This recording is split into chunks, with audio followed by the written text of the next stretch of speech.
प्यारे दोस्तों, किसी ने क्या खूब लिखा है कि रिश्ते हमेशा चंदन की लकड़ी की तरह होने चाहिए, क्योंकि टुकड़े हजारों हो जाएं मगर सुगंध नहीं जानी चाहिए। तो हाय गाइस, मैं आपका दोस्त नवीन उपाध्याय आप लोगों के लिए लेकर आ गया हूँ एक और नया वीडियो आपके favourite channel physics with Naveen पर। और आज हम फ्लूइड मैकेनिक्स के थर्ड लेक्चर में बात करने वाले हैं hydrostatic pressure. It means pressure due to fluid in fluid statics.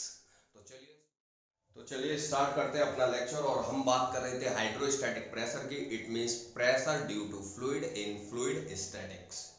लेकिन उसे स्टार्ट करने से पहले एक जनरल सा क्वेश्चन मैं आप लोगों से जानना चाहता हूं कि प्रेशर होता क्या है और इसको हम फाइंड आउट कैसे करते हैं। तो छोटी क्लासों में हमें एक लाइन सिखाई जाती है कि pressure is the force per unit area. Pressure is the force per unit area. तो ये लाइन कहां तक सही है और क्या ये लाइन प्रेशर निकालने के लिए सफिशिएंट है? तो एक क्वेश्चन से हम इसका आंसर जानने की कोशिश करते हैं। यहां पर मैंने ले रखा है एक y z plane. y z plane, this is the y axis and this is the z axis।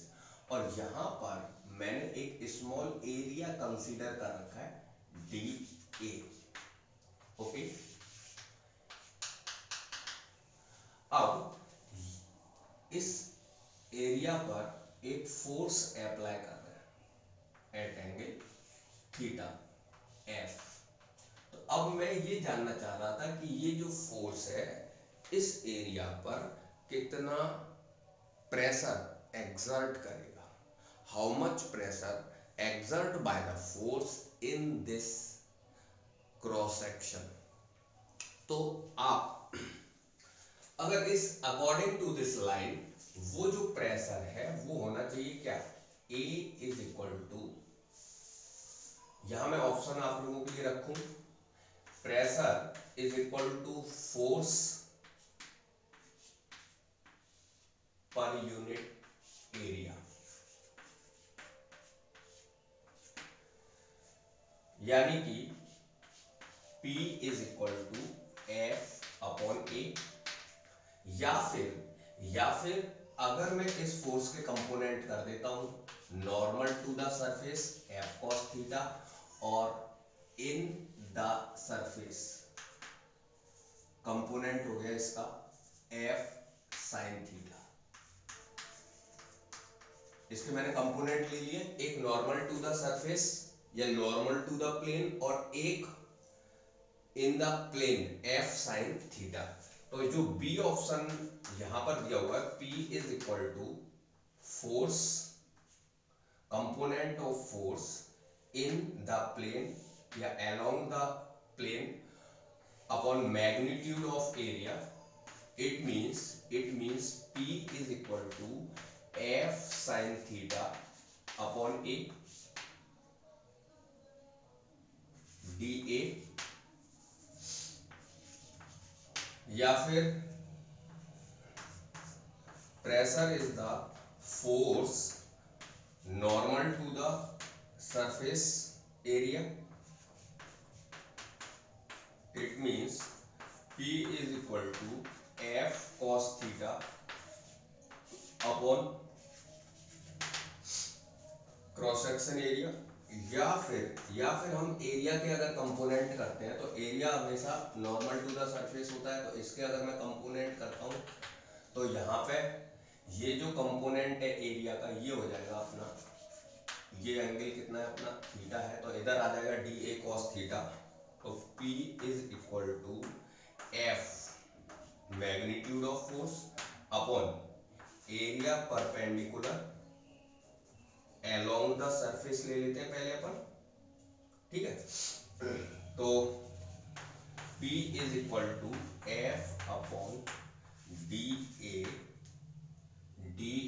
along the force जो एरिया आएगा DA cos थीटा और परपेंडिकुलर टू द फोर्स जो एरिया आएगा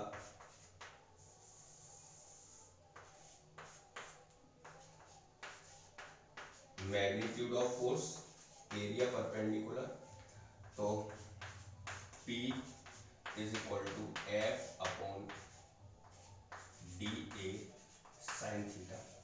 तो अब बताइए इन ऑप्शंस में से कौन सा ऑप्शंस आपके हिसाब से सही है।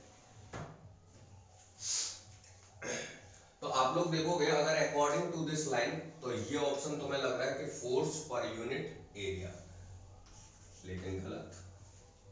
सेकंड ऑप्शन पे जाएंगे तो यहां पर जो कंपोनेंट ऑफ फोर्स है F साइन थीटा, जो उस प्लेन में है यानी कि अलोंग द प्लेन, तो ये कंपोनेंट कोई फोर्स कोई प्रेशर नहीं बनाएगा, है ना।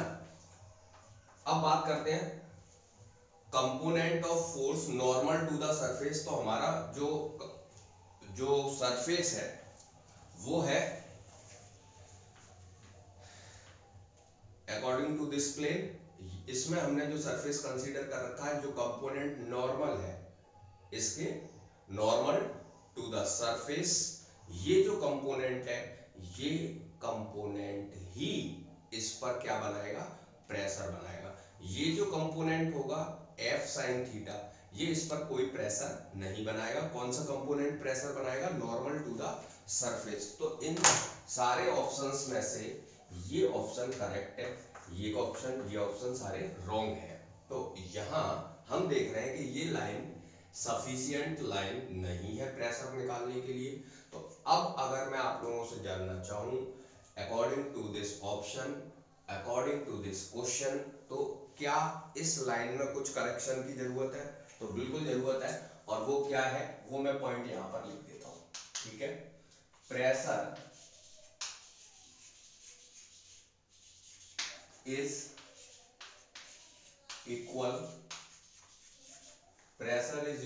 to the component of force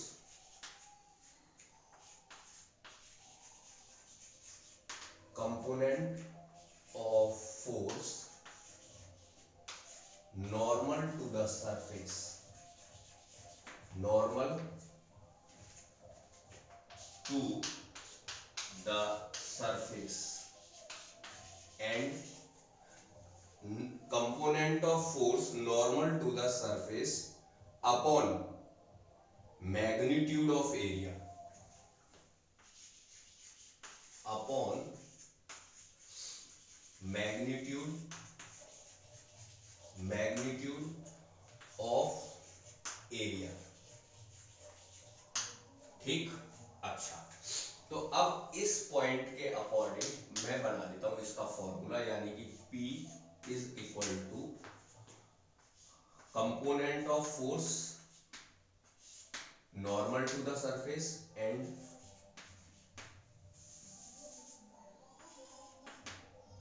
magnitude of area, ठीक।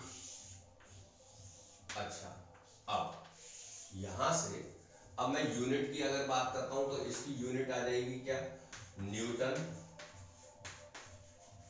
पर मीटर स्क्वायर, और हम इस एक और नाम से जानते हैं इसको, पास्कल, ठीक है। 1 newton per meter square is equal to होता है 1 pascal. 1 newton per meter square, 1 newton per meter square is equal to होता है 1 pascal.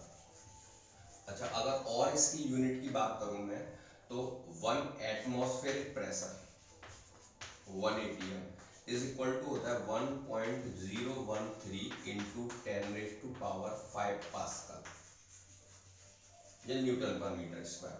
1 atmospheric pressure it means जो एटमॉस्फेयर की जो गैसें हैं उनका जो मिक्सचर है, वो एटमॉस्फेरिक जो गैसेस का जो मिक्सचर है वो अपने जो सराउंडिंग एटमॉस्फेयर है वो जो प्रेशर बनाता है उसको हम एटमॉस्फेरिक प्रेशर कहते हैं। और 1 एटमॉस्फेरिक प्रेशर होता है 1.013 इंटू 10⁵ पास्कल। अच्छा, ये जो है 1 एटमॉस्फेरिक प्रेशर जिसको अपन बात कर रहे हैं, ये 1 atm इज इक्वल टू होता है इसको हम मेजर करते हैं किससे? इसको हम मेजर करते हैं बैरोमीटर से, और जो इसके मेजरमेंट के लिए हम मरकरी मरकरी बैरोमीटर का यूज करते हैं। और वो जो बैरोमीटर होता है उस पर जो कॉलम होता है उसकी हाइट होती है 76 mm, 76 centimetre, 76 centimetre height of mercury column, mercury column. Okay, अच्छा इसको हम ऐसे भी लिख सकते हैं 760 mm, 760 mm height of mercury column.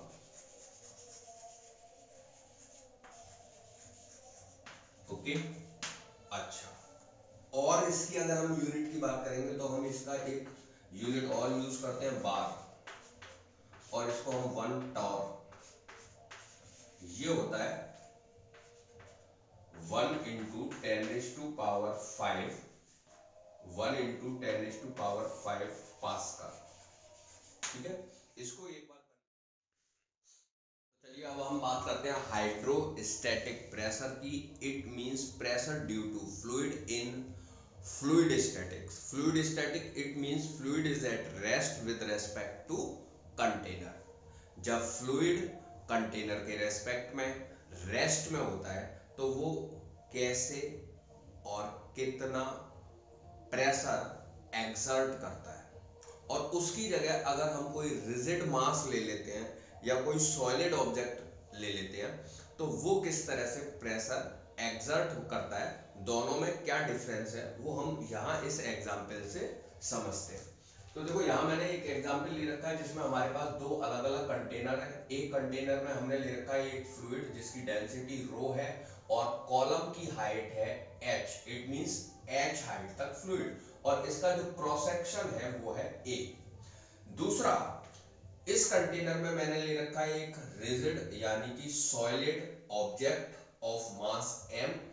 अब सबसे पहली चीज तो दोनों अगर हम कंटेनर्स को देखेंगे तो यहाँ पर जो सॉलिड ऑब्जेक्ट है वो केवल बेस के कांटेक्ट में है और केवल बेस पर ही फोर्स लगा रहा है, जबकि अगर हम ऊपर वाले कंटेनर में जिसमें फ्लूइड है तो फ्लूइड जो है बेस के साथ साथ जो साइड वॉल है उनको भी कांटेक्ट कर रहा है। तो इसका मतलब जो सॉलिड ऑब्जेक्ट है वो केवल बेस में फोर्स लगाएगा और जो फ्लूइड है वो साइड वाली वॉल पर भी फोर्स लगाएगा, और उस फोर्स की वजह से क्या बनेगा, प्रेशर। तो यहां से एक सीधी सीधी चीज आपके दिमाग में आ रही होगी कि जो फ्लूइड है वो फ्लूइड जो है वो बेस पर ही नहीं साइड वॉल पर भी क्या करता है, प्रेशर बनाता है, यानी कि जहां जहां उसका कांटेक्ट हो रहा है। और जबकि सॉलिड ऑब्जेक्ट केवल और केवल बेस पर ही फोर्स लगाता है, साइड वाली वॉल पर फोर्स नहीं लगाता है, तो केवल कहां कहां प्रेशर बनाएगा, बेस पर प्रेशर बनाएगा।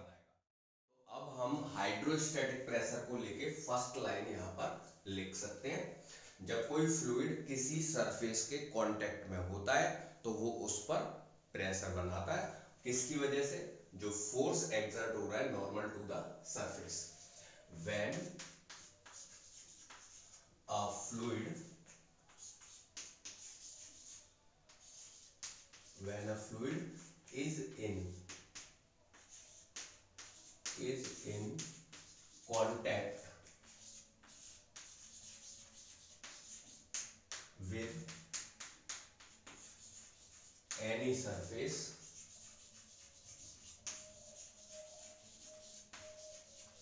then it exert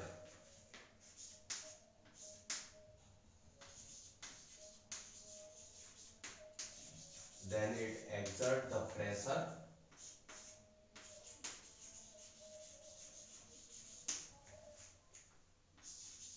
on the surface due to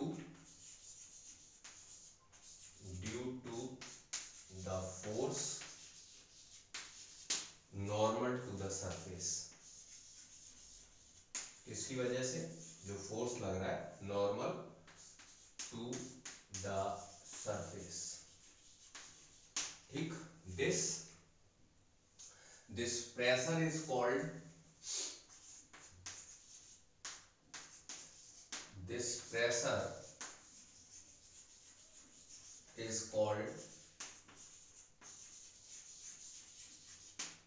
hydrostatic pressure. This pressure is called hydrostatic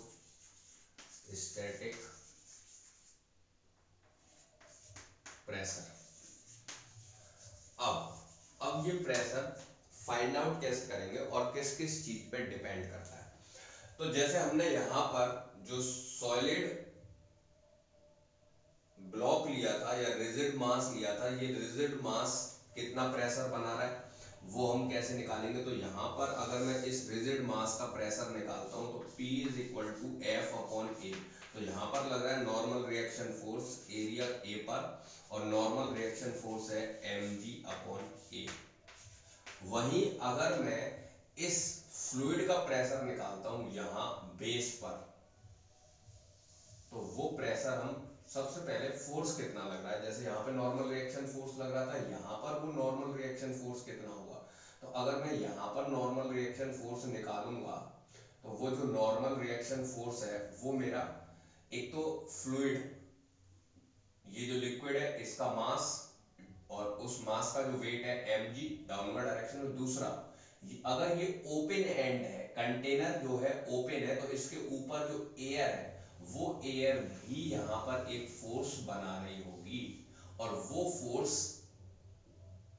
अगर उस एयर का एटमॉस्फेरिक प्रेशर है कितना P नॉट, तो जो वो फोर्स होगा वो होगा P naught into A. P naught into A है यहाँ पर एरिया ऑफ क्रॉस सेक्शन। तो जो टोटल फोर्स बन गया वो हो गया F नॉट डाउनवर्ड डायरेक्शन में, mg डाउनवर्ड डायरेक्शन में, normal reaction force upward direction में। तो यहाँ पे जो प्रेशर बनेगा वो मैं यहाँ आपको निकाल के दिखा दे रहा हूँ। तो P जो प्रेशर है force upon area F net upon A. तो यहाँ पे जो टोटल फोर्स है वो भी परपेंडिकुलर, वो भी कैसे perpendicular to the contact surface. तो वो जो टोटल फोर्स है वो हो गया अपना F naught force due to atmospheric pressure, ठीक है, प्लस इसका वेट mg डाउनवर्ड डायरेक्शन में upon A. Is that clear. F naught अपना कितना हो गया, F नॉट अपना हो गया P naught into A plus mass of liquid. तो वो मैं डेंसिटी की अगर फॉर्म में लेता हूं तो आप जानते हो rho is equal to m upon v होता है। तो m इज इक्वल टू हो जाएगा रो इंटू वी, यानी कि डेंसिटी इंटू वॉल्यूम। तो इसकी जो डेंसिटी है वो है रो, इसका वॉल्यूम हो जाएगा a into h into g upon A, ठीक है। a अगर मैं कॉमन लेके यहां से हटा लेता हूं तो P इज इक्वल टू हो जाएगा P not plus row g H. तो जो प्रेशर है यहां पर प्रेशर P नॉट था और जब हम यहां से यहां पहुंचे free surface open and top point pressure था P नॉट क्या है, हाइड्रोस्टैटिक प्रेशर। और जब हम यहां से नीचे पहुंचते हैं यानी कि बेस पे, तो हमारा जो प्रेशर है वो हो गया P not plus row g H. तो अब आप समझ गए होंगे कि यहां से जब हम नीचे पहुंचे तो जो कॉलम है उसकी जो वर्टिकल हाइट है, ये जो फ्लूइड का जो कॉलम है उसकी वर्टिकल हाइट कितनी है h। यहाँ प्रेशर P नॉट था और जब हम यहाँ पहुंचे तो प्रेशर हो गया P not plus row g H. तो कितना इंक्रीज हो गया प्रेशर। तो हम यहाँ देख रहे हैं प्रेशर जो इंक्रीज हुआ वो हुआ रो जी एच। P नॉट क्या है यहाँ पे वो मैं यहाँ साइड में लिख दे रहा हूँ। P नॉट क्या है, P नॉट है एटमॉस्फेरिक प्रेशर।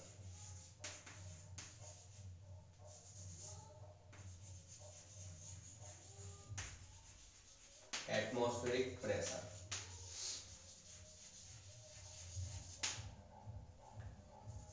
दूसरा रो, रो है डेंसिटी, डेंसिटी ऑफ फ्लूइड। जी आप जानती हो, एच क्या है, height of column.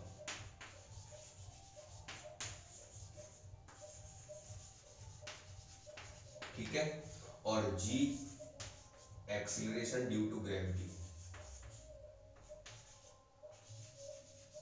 Acceleration due to gravity. तो अब मैं अगर आपसे ये देख, अब हम यहां देख रहे हैं कि जो हमारा जो प्रेशर है, अगर मैं केवल और केवल इस लिक्विड का प्रेशर निकालना चाहता हूं, तो लिक्विड का जो प्रेशर है वो अपना हो जाएगा P minus P naught is equal to P minus P naught is equal to rho g h. इसको हम गैस प्रेशर भी कहते हैं। क्या कहते हैं इसको? Gauge pressure. तो ये हो गया क्या अपना गैज प्रेशर।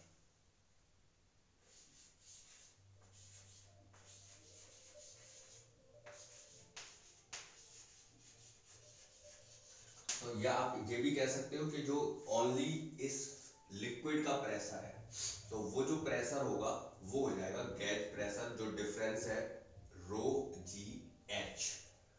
अगर दूसरी चीज, अगर मैं इसको ओपन एंड की जगह क्लोज एंड ले लेता, क्लोज एंड ले लेता तो फिर यहां पर एटमॉस्फेरिक प्रेशर नहीं आता, तो भी जो प्रेशर आता अपना रो जी एच।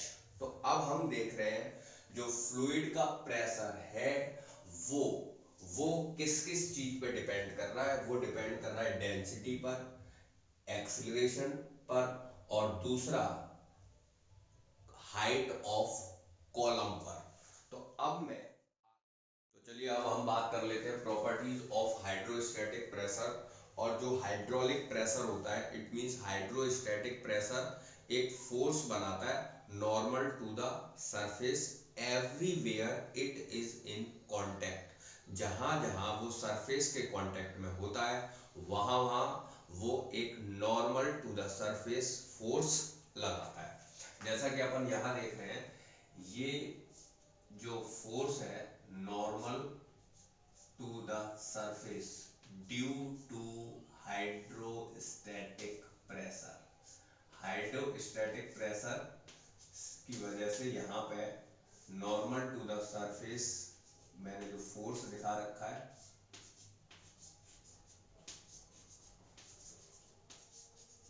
ऐसे इसमें भी अगर अपन बात करेंगे force normal to the surface everywhere fluid is in contact.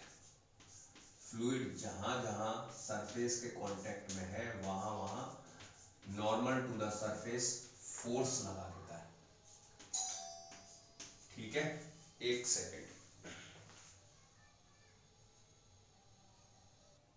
हाँ, तो मैं क्या कह रहा था, it exert a force normal to the surface everywhere it is in contact. जहां जहां ये होता है कांटेक्ट में। अच्छा, एक और चीज आप देख रहे हो कि जो inside the fluid, inside the fluid जो बॉडी है उस पर भी कैसे फोर्स लग रहा है?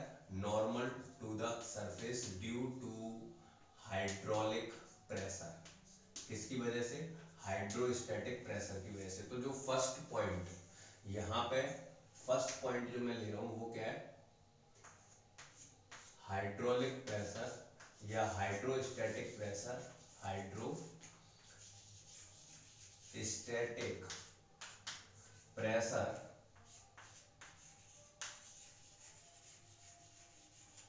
Hydrostatic pressure exert exert a force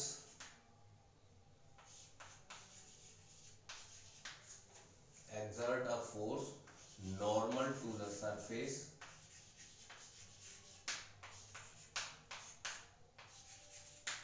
normal to the surface everywhere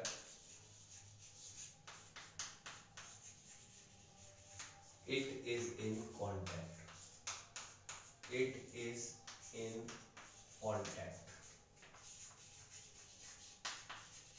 जहां जहां ये काय में होता है, कांटेक्ट में होता है। दूसरा मैंने तुम्हें क्या बताया, inside the fluid, inside the fluid,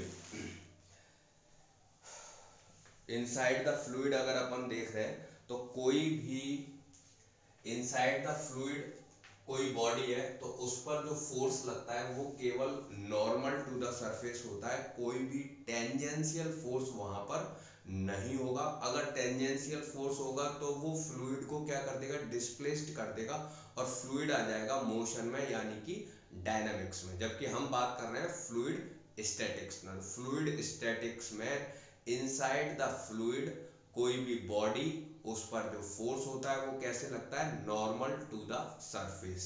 तो सेकंड पॉइंट में क्या कह रहा था, यहां हम इससे देख सकते हैं कि force on body inside inside the fluid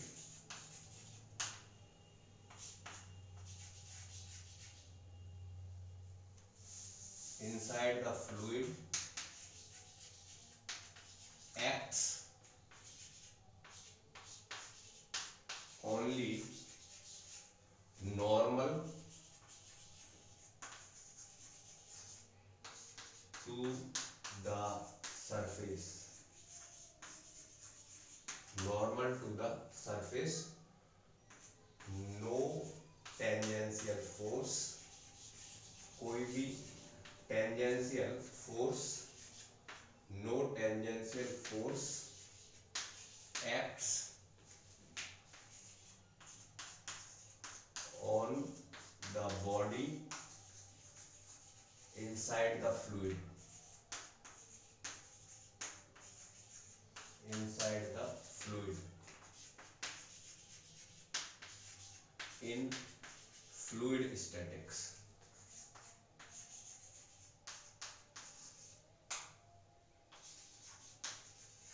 ठीक है, क्यों क्यों होता है ऐसा, क्योंकि अगर कोई टेंजेंशियल फोर्स होगा तो वो फ्लूइड को क्या कर देगा, डिस्प्लेस्ड कर देगा। बिकॉज ऑफ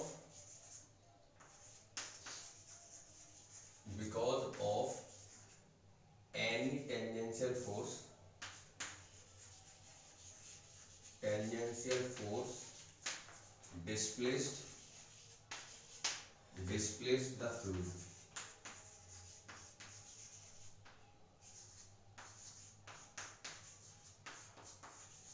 चलिए अब चलते हैं नेक्स्ट। तो नेक्स्ट पॉइंट अपन देखते हैं, pressure is an isotropic scalar quantity and same in all direction, same in all direction at any point inside the fluid, at any point inside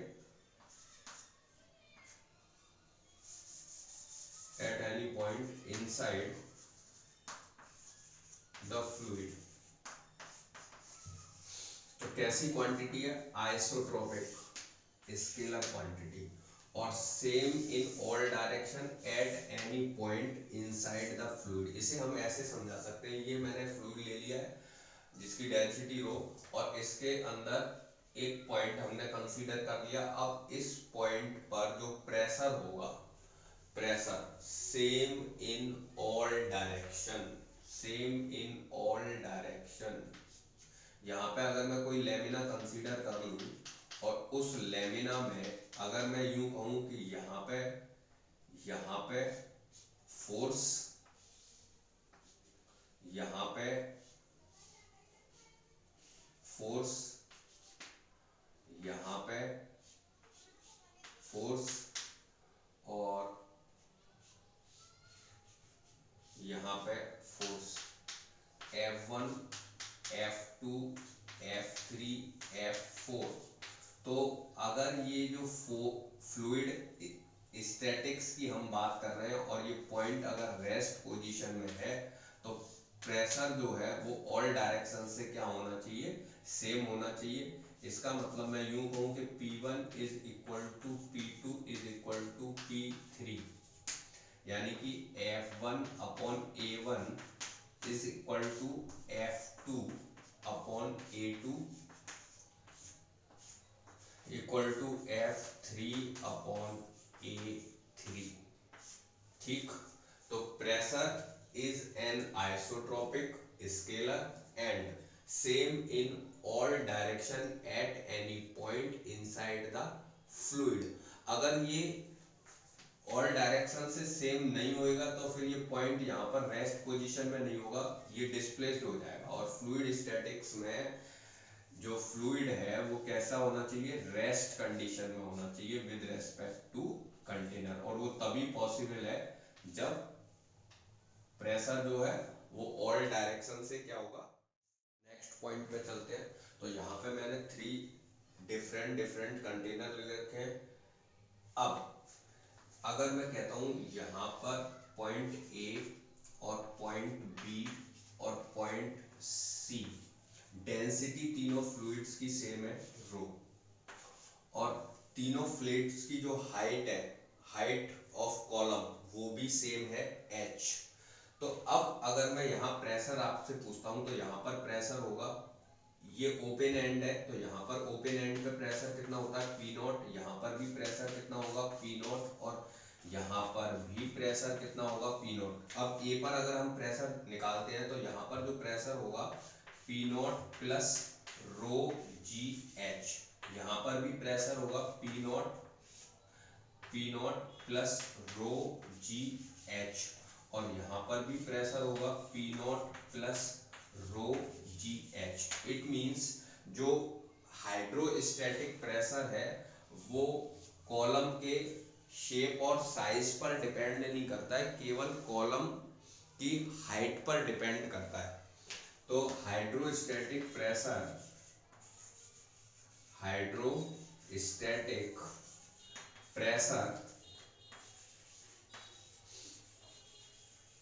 depends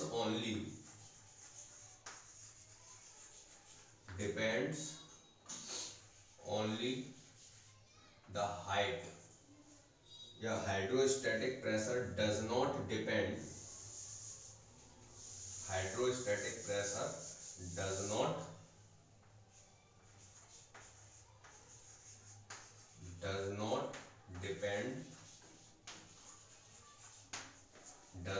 depend on the shape and size of column. It is depend only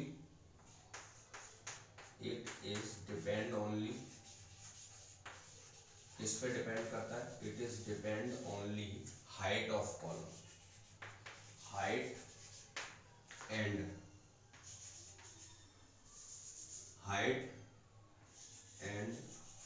density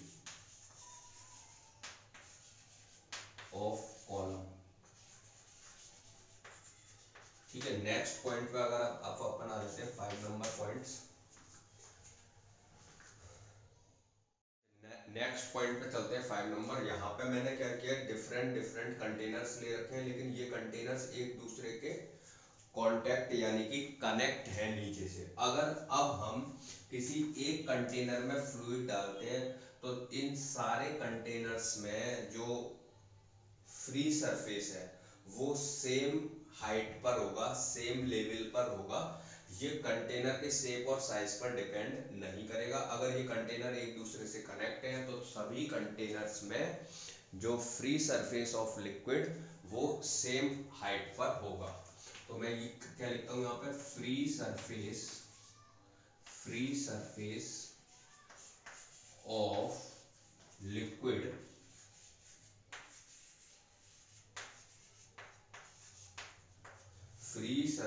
of liquid becomes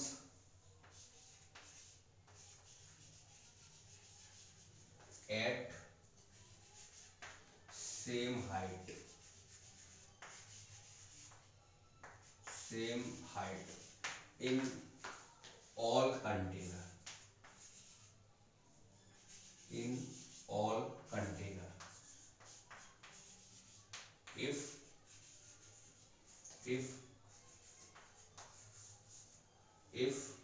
अगर वो एक दूसरे के काय में है, contact में है, if all are contact with each other, all are connect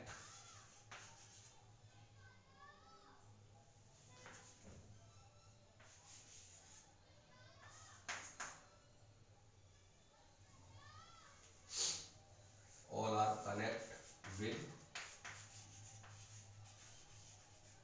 each other।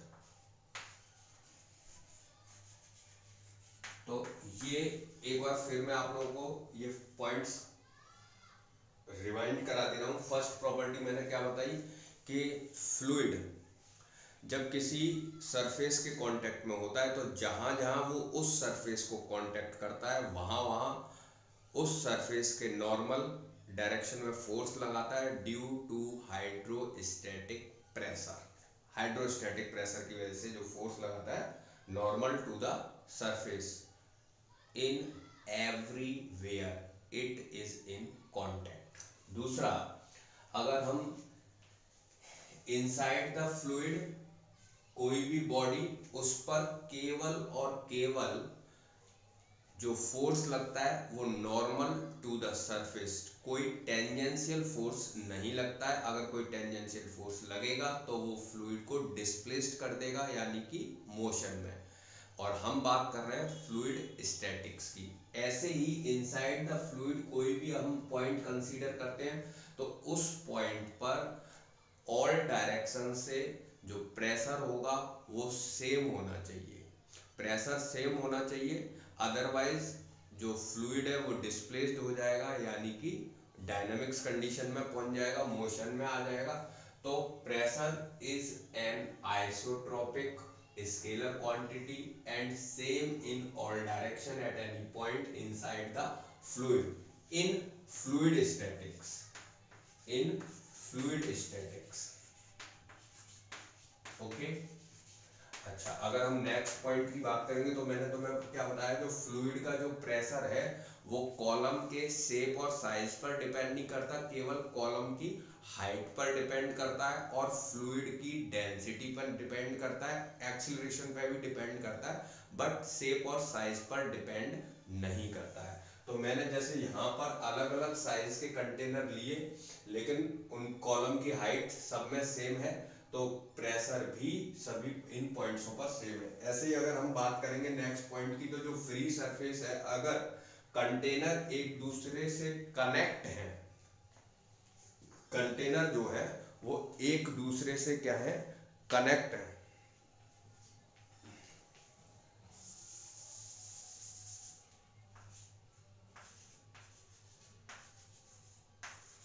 Connect with each other, तो किसी एक कंटेनर में हम फ्लूइड डालेंगे तो सारे कंटेनर्स में जो फ्लूइड का जो फ्री सरफेस है उसकी जो लेवल है, उसका जो हाइट है वो क्या होगा, सेम होगा।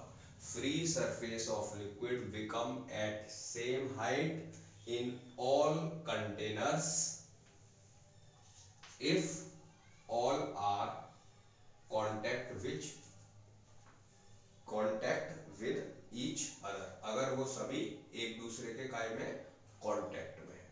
ठीक, तो ये एक बार इन सारी प्रॉपर्टीज को आप नोट कर लो, इसका स्क्रीनशॉट ले लो और फिर मैं एक फाइनली 6 नंबर प्रॉपर्टी पर कि जो फ्लूइड की जो एक्चुअल में जो हाइड्रोस्टैटिक प्रेशर है वो फ्लूइड के हाइट पर, सॉरी कॉलम की हाइट पर किस तरीके